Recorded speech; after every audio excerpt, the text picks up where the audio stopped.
Je pense que c'est une belle journée. C'est une belle journée pour l'UDI. Ça n'était pas un combat facile que celui des élections départementales, mais si on avait interrogé les grands politologues, les analystes, sur le fait de savoir si oui ou non nous aurions un peu plus de 450 conseillers départementaux à l'issue de ces élections, je suis persuadé que pas grand monde n'aurait parié sur l'UDI. Ça veut dire une chose. Ça veut dire qu'après le magnifique succès qu'on a enregistré au sénatorial, je rappelle quand même 43 sénateurs, et j'en salue quelques-uns qui viennent d'ailleurs, notamment avec Hervé Marseille, d'animer cette séquence aux élections, eh bien ça veut dire que la marque UDI est en train de s'installer dans le paysage politique. Et cette marque UDI, c'est l'affaire d'une équipe à Paris, évidemment petite, resserrée, dynamique, une équipe volontaire, une équipe qui croit que l'UDI est une force politique d'alternative et qui est capable d'incarner une alternance avec nos partenaires. Et je crois qu'il faut remercier toutes celles et tous ceux, et il y a beaucoup de collaborateurs qui se sont terriblement investis dans ces élections départementales, donc je vous demande de les applaudir.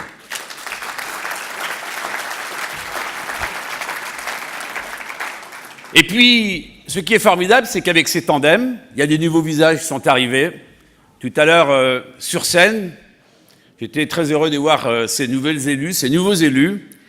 Un petit clin d'œil quand même à la région Centre-Val-de-Loire, dont je suis issu, Saint-Pierre-des-Corps. Saint-Pierre-des-Corps qui est tombé. Bastion communiste, d'ailleurs ça me fait penser un peu à Limoges. Limoges qui s'est effondré, vous vous en souvenez, en mars 2014, avec Mounia Haddad, avec Thomas Gelfi, eh bien ils ont fait un travail formidable dans ce département comme dans d'autres. Donc merci parce que vous avez été nos porte-parole. Vous avez été ceux qui croient dans l'avenir de l'UDI, et nous croyons dans l'avenir de l'UDI. Et il y en a un dont je sais qu'il est heureux, c'est Jean-Louis, de voir que cette maison, on l'a construite, sans lui, mais il veille sur nous, mais cette maison, je vous assure qu'elle va compter dans le paysage politique dans les prochaines années. Et puis, ça a été très bien dit à l'instant par Jean-Léonce Dupont, les nouveaux conseillers départementaux, la marque UDI, il faudra l'installer dans la façon dont vous allez gérer maintenant ces départements, dans la façon dont vous porterez des messages humanistes que sont les nôtres, dans la façon dont vous porterez l'action environnementale, je regarde Bertrand Pancher, dans la façon dont vous porterez l'action de proximité. L'enseignement que je tire de ces élections départementales, les réunions classiques, ça ne marche plus, le porte-à-porte, ça marche, ce qui marche, c'est le contrat que l'on passe avec les habitants. Est-ce que oui ou non, on est allé les voir pendant les élections, mais est-ce qu'on ira les voir après? Hier matin, comme j'en ai l'habitude, tous les jeudis matins, je prends mon petit café serré, comme dit Papy à musique, à 8h05 à Châteaudun. C'est toujours le même café où je vais, puis après j'ai dans un deuxième. Et le patron du bar me reçoit et me dit « Ah, monsieur Vigier, je suis content, vous venez nous voir. » Il dit « Pourquoi où sont les autres? Ils ont disparu ?» Eh bien oui, les candidats socialistes ont disparu, les candidats FN, d'ailleurs, qu'on n'avait jamais vus, ont disparu. Je vous en prie, cette marque de l'UDI, c'est la marque de la proximité, c'est la marque de la décentralisation, c'est la marque des territoires. Et je regarde Charles de Courson qui dit toujours que cette croissance, Charles, après laquelle on court, on ira la chercher dans les territoires. Alors, on sort d'une campagne, on va rentrer dans une autre, avec ces élections régionales, qui vont être un formidable rendez-vous.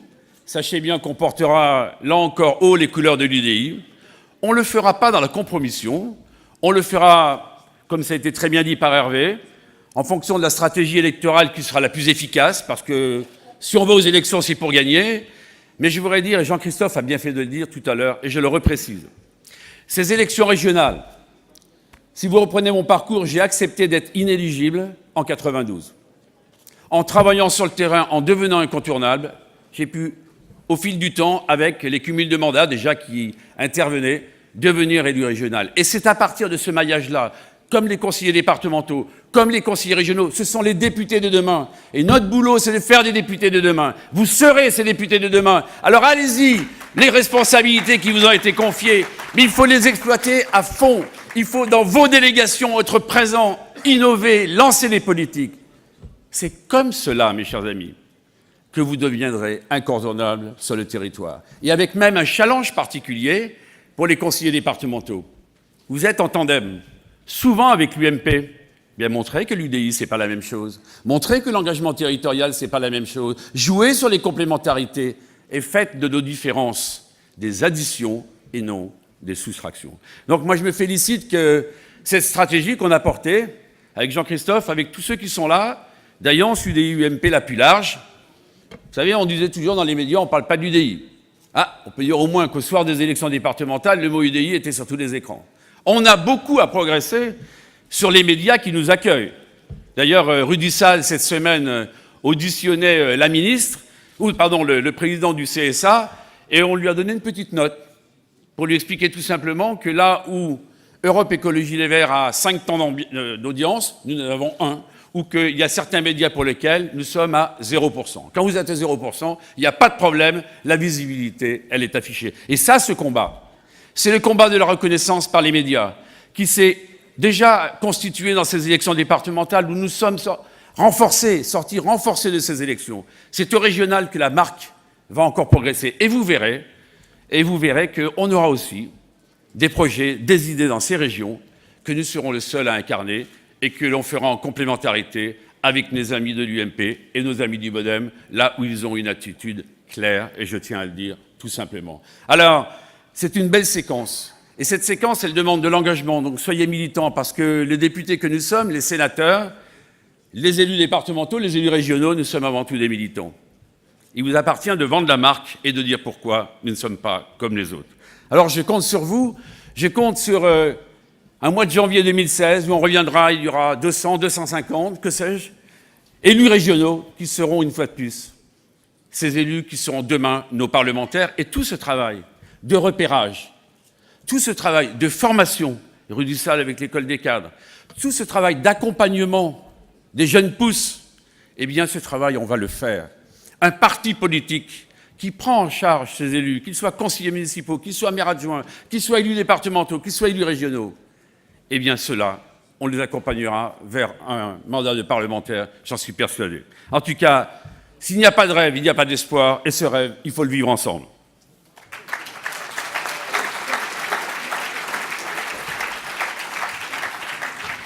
Alors, Jean-Christophe m'a demandé de vous dire quelques mots sur l'actualité parlementaire, elle est très riche. On n'a jamais tant travaillé, on n'a jamais été aussi inefficace.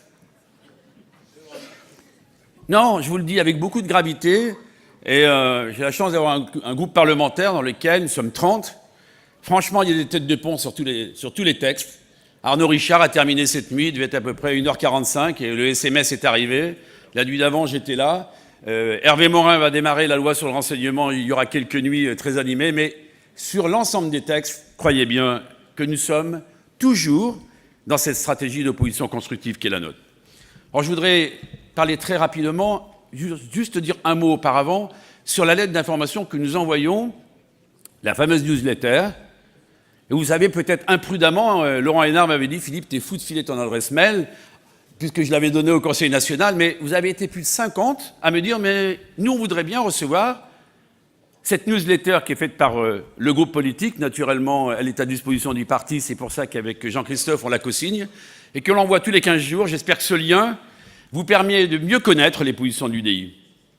N'hésitez pas à nous envoyer des mails, vos remarques, vos critiques, vos prises de position différentes. Vous savez, il y a des sujets difficiles. On a eu le texte sur la fin de vie il n'y a pas longtemps, il y a eu un débat extrêmement riche au sein du groupe. Eh bien, vos expériences personnelles, vos parcours nous intéressent parce que les députés sont un peu, quelquefois, la tête, on peut dire, dans le camion en permanence, c'est-à-dire toujours en train de bosser et n'ont pas toujours l'ouverture d'esprit qui est indispensable. Alors, on vient de terminer la loi santé, je voudrais en dire quelques mots. Franchement encore, tout ça pour ça. Attendu depuis 3 ans. Avec un texte tellement mal préparé, avec une concertation tellement mal organisée, qu'il y avait les syndicats de médecins qui manifestaient, d'ailleurs des professionnels de santé, pratiquement tous les jours dans l'Assemblée. Avec, juste au moment où le texte arrive dans l'hémicycle, donc où il y a la séance publique, 50 nouveaux amendements gouvernementaux qui arrivent comme cela et qui ne sont même pas passés par le chemin habituel de la Commission. Et alors Mme Touraine nous a dit c'est le texte fondateur, c'est très important, ce texte sur la santé va révolutionner l'organisation des soins en France. Rien, franchement rien. Si, un mot, le fameux tiers payant généralisé. Comment vendre de l'illusion? J'imagine qu'elle a été très bien conseillée pour la communication externe, mais cette communication n'a pas résisté à l'épreuve des faits. Et elle nous dit, le tiers payant généralisé, c'est l'accès aux soins pour tous les Français. Mais quel mensonge! Il n'y a pas plus grand mensonge que cela. Le tiers payant généralisé, c'est d'abord tout le monde qui ne sait plus ce qu'il paye. Très bien. Mais, pardonnez-moi, ce qui est important, c'est simplement ce qu'on appelle le reste à charge. En clair, vous vous faites soigner, vous payez 100 €, on vous rembourse 70 €, le reste à charge c'est 30. Ce tiers payant généralisé ne règle pas ça, parce que dans ce pays, et depuis 10 ans, et nous en portons une responsabilité, depuis 10 ans, le reste à charge n'a jamais été aussi élevé. Ça veut dire que depuis 10 ans, ceux qui ne peuvent plus se soigner sont toujours plus nombreux et que ça n'est pas le tiers payant généralisé qui va régler le problème. C'est le coût des mutuelles aussi. Qui peut s'offrir une mutuelle? Je vais vous dire, nous avons fait des auditions à l'Assemblée de l'ensemble des mutuelles et en particulier du président, de celui qui rassemble toutes les mutuelles de France. Il a avoué lui-même que le coût des mutuelles avait augmenté de 140% en 10 ans. Mais qui peut s'offrir toutes ces mutuelles complémentaires? Et s'il y a un vrai sujet d'accès aux soins, il passe par les centres de santé, il passe évidemment par le reste à charge, il passe par cette prise en charge de celles et ceux qui ne peuvent pas se soigner, mais qui seront encore moins soignés demain avec ce tiers payant généralisé. Je veux vraiment vous le dire avec force, parce que c'est une imposture de dire cela, qu'il y a des hommes et des femmes, et c'est un biologiste qui vous le dit, qui ne peuvent plus avoir accès aux soins tous les jours. Et le fait de mettre le tiers payant généralisé, c'est quoi encore? C'est qu'on brise le lien de confiance entre un médecin et son patient. Pourquoi? Docteur, je voudrais vous payer, mais je vous fais un chèque, vous le prendrez dans 15 jours, parce que sinon je ne suis pas sûr que ce chèque soit honoré. Eh bien, les médecins, il n'y en a pas un qui refuse cela. Et donc, ce tiers payant généralisé, qu'elle nous met en place, qu'elle nous mettra en place, ou qu'elle ne mettra pas en place, parce que vous avez bien vu qu'il ne s'appliquera pas avant juin 2017 et plus si affinité. Donc, comme on sera revenu au pouvoir, ce tiers payant généralisé, on l'écartera. Et on refondra complètement le système des soins. Parce que ce n'est pas une loi santé, c'est une loi sociétale qui a été mise en place, et je vais vous en dire 2 ou 3 exemples. Donc rien pour les cartes hospitalières organisées, rien pour l'accès aux soins, rien pour lutter contre la désertification médicale. Je suis revenu jeudi soir, à 21h30, j'ai ferraillé jusqu'à 1h30 du matin pour leur faire comprendre. Pas uniquement nos propositions, j'ai pris les propositions des syndicats internes en médecine, qu'il fallait rompre cette désertification médicale qui touche toute la France. Même Anne Hidalgo à Paris a reconnu que la désertification médicale existait à Paris. Et pas un message. Olivier Jardin n'est pas dans la salle, ou alors s'il n'est pas loin, il va revenir rapidement. Il sait que c'est un sujet absolument crucial. Eh bien, sur ces sujets, rien. Alors, on a essayé de construire, et une fois de plus, les propositions de l'UDI ont été balayées. Sauf 2 ou 3 dont je ne suis pas peu fier, et je voudrais remercier Arnaud Richard, notre député qui a été très engagé dans ces combats et qui l'a fait avec intelligence et avec cœur. Notamment les problèmes du don du sang. Eh bien, l'UDI revendique que maintenant, même les homosexuels pourront donner leur sang. C'est quand même la moindre des choses. Quand on connaît un peu la façon dont est organisée la Banque du sang en France, l'établissement français du sang, c'est nous qui avons fait passer cet amendement, alors que la ministre était très réticente. Mais pardonnez-moi, cet acte de générosité, il peut être donné par les uns et par les autres. Ce qu'il faut simplement, c'est être sûr de la santé des uns et des autres. Eh bien, c'est nous qui avons porté cela. Un autre exemple que nous avons porté, c'est les surcharges pondérales. La surcharge pondérale, vous le savez comme moi, qui provoque des pathologies extrêmement graves, des pathologies qui coûtent cher, des pathologies invalidantes. Eh bien, les fontaines à soda gratuites, telles qu'on peut les voir un peu partout en France maintenant, et qui arrivent des États-Unis, c'est nous, à l'UDI, qui avons dit que ce n'était plus possible, parce que ces surcharges pondérales, eh bien, il fallait lutter contre, parce que c'était absolument dramatique. Donc vous voyez qu'une fois de plus, dans cette loi santé, on a porté un certain nombre d'ambitions, on a porté un certain nombre de propositions, mais au nom d'un dogmatisme, de Mme Touraine, eh bien, on n'a pas pu avancer comme nous voudrions. Alors, le deuxième texte qui arrive, c'est la loi sur le renseignement. Cette loi sur le renseignement démarrera lundi soir, je sais très bref, mais pour vous dire que au lendemain des attentats, au lendemain de cette union nationale du 11 janvier, on a été, avec Jean-Christophe en particulier, avec les présidents de groupe, avec tous les responsables des partis, conviés par François Hollande pour faire en sorte qu'on ait des outils opérationnels plus efficaces pour lutter contre les terroristes. Et vous avez pu voir que jamais, je pense que cet après-midi, dans les discours de clôture, ça sera évoqué, jamais la situation géopolitique du monde n'a été autant déstabilisée. Jamais. Vous avez vu ce qui est arrivé à TV5 cette semaine, vous avez vu ce qui est arrivé au Kenya il y a quelques jours. Vous avez tous en mémoire, bien sûr, ces attentats. Eh bien, sachez que la menace, elle est là. Alors qu'il faille faire en sorte que l'on puisse avoir les moyens de renseignement, les moyens d'investigation, les moyens de contrôle les plus sophistiqués. Au moment où le risque est toujours plus grand, au moment où les technologies vont extrêmement vite, au moment où la seule loi qui existe à l'heure actuelle, elle est de 1991. Bien sûr qu'il faille avoir tous ces moyens, évidemment nous accompagnerons cela, mais avec une chose. Dans le mot UDI, il y a le mot I, et le mot I, c'est l'indépendance. Et l'indépendance, c'est un mot qui est intimement lié aux libertés et aux libertés individuelles. Nous ne laisserons pas faire n'importe quoi. Je vous le dis avec force. Il faut bien sûr contrôler. Il faut bien sûr surveiller. D'ailleurs, on les surveille tellement bien que vous avez pu voir que la coopération européenne étant ce qu'elle est, quand les terroristes partent par la Turquie, on est informé 3 heures après. Qu'il faille aller loin dans les déchéances de nationalité pour les binationalités, bien sûr. Qu'il faille envisager des mesures coercitives très fortes, oui encore. Mais qu'il faille aussi protéger les sources. Qu'il faille faire en sorte qu'on ne puisse pas, par exemple, cette réunion de ce matin, écouter tout ce qui se passe, comme cela, sans que, oui ou non, il y ait une autorisation auparavant. Et il existe en France une commission dont c'est la responsabilité. Avec une chose, une incohérence dans le texte. Je vous enverrai la newsletter et vous verrez. En milieu carcéral, donc en prison, ah non, là, il ne fallait pas écouter toutes les conversations, il fallait une autorisation préalable du ministre de la Justice. Non, nous disons non. Pardonnez-nous, mais c'est quand même en milieu carcéral qu'il y a beaucoup de choses qui circulent. On sait très bien que la promiscuité, la contiguïté avec ceux qui sont des terroristes, c'est comme ça que les Koulibaly et les autres ont fait ces ravages que nous connaissons. Donc vous voyez que l'exigence de l'IDI, ça sera, oui, tous les moyens lorsque le péril est avéré. Mais non, pas tous les moyens, si jamais les libertés individuelles sont entravées. C'est notre exigence et nous la porterons par la voix d'Hervé Morin.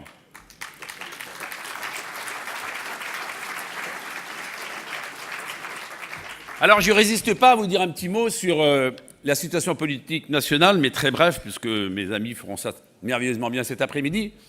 J'arrivais à Paris ce matin, puis on a eu des habitudes, quand on est député, on aime bien aller devant le Palais Bourbon. Je ne sais pas pourquoi, c'est une direction où on se retrouve souvent.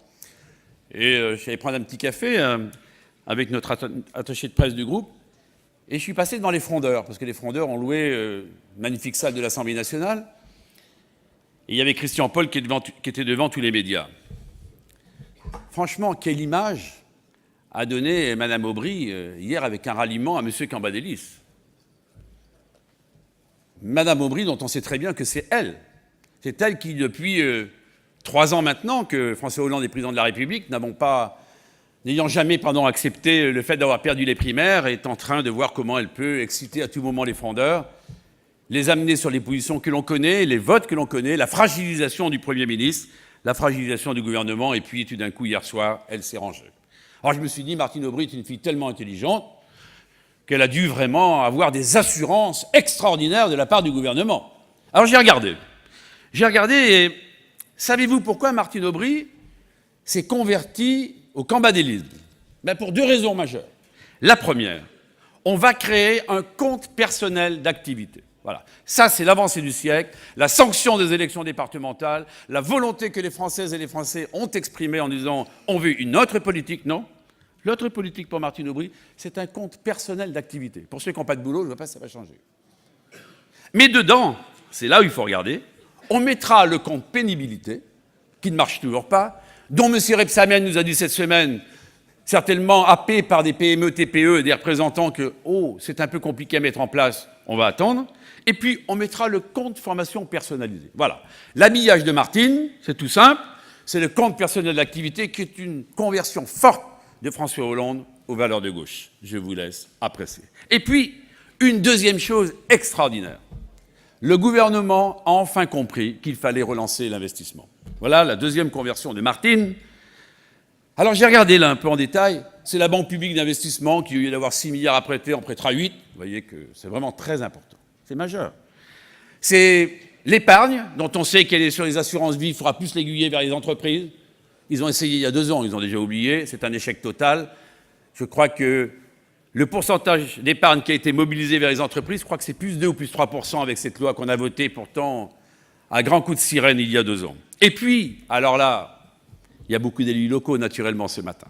Il faut relancer l'investissement dans les collectivités territoriales. Je vois que je n'ai pas besoin de commentaires à faire. Et avec une dernière mesure, je regarde Charles de Courson, mon professeur, j'ai la chance d'avoir un professeur particulier. On va, parce qu'il y a des gros mots à ne pas prononcer au Parti socialiste. Martine Aubry a dit qu'il était très bien, la presse de ce matin, de faire en sorte que les entreprises amortissent plus vite. En clair, qu'elles payent moins d'impôts. Extraordinaire, les frondeurs, qui n'ont cessé de nous expliquer qu'on faisait 30 milliards de cadeaux aux entreprises et qui, de façon déguisée, baissent l'impôt sur les sociétés. Voilà l'alternative à gauche. Vous pouvez les applaudir.